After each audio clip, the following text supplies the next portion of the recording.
If you don't love your work, you're never going to be great at it. If you can get your work life to be where you enjoy half of it, that is amazing, because very few people ever achieve that. Because the truth is, everything comes with overhead. That's reality. Everything comes with pieces that you don't like. Every job comes with pieces you don't like. And we need to say, that's part of it. You have to figure out how to set up your life in such a way that you can minimize the things. And I find people don't dislike hard work. What people dislike is being out of control. Like, they can't control their life, they can't control their environment. This happens to me when I get overscheduled. I hate being overscheduled. I want some time to be able to think and free myself. We all have the same amount of time in the world. Nobody has more time than anybody else. And when you become a very successful person, one of the things, you start to get overscheduled. If you don't love your work, you're never going to be great at it. The other thing I would suggest to any young person, even before they start their career, is to really think about their choices. Because I find young people, and when I was young, I made this mistake too. You can get very fixed on your gifts. So everybody has gifts. You know, you have gifts and you have things that you didn't get gifted. Maybe you're extremely beautiful, maybe you're extremely good at mathematics, there are a lot of things that you can be given.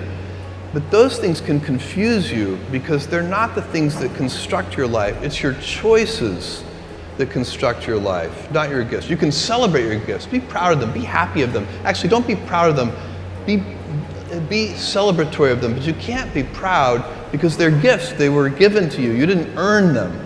You can only be proud of the things you earn. And so, as I got older, I started to realize I wasn't proud of my gifts. I was always good at school. School was always easy for me, and I was always proud that I was a great student. I got A's in all my classes. I was good at math, all of that. And I thought that's who I was, but it's not true. Those are the things that are gifts. What was hard for me is deciding to work hard, deciding to use my gifts in certain ways, to challenge myself, to do things that I didn't think I could do, to put myself in uncomfortable situations. You can choose a life of ease and comfort, or you can choose a life of service and adventure. Which one of those, when you're 90 years old, are you going to be more proud of? Tomorrow, in a very real sense, your life, the life you author from scratch on your own, begins. How will you use your gifts? What choices will you make? Will inertia be your guide, or will you follow your passions? Will you follow dogma, or will you be original? Will you choose a life of ease, or a life of service and adventure? Will you wilt under criticism, or will you follow your convictions?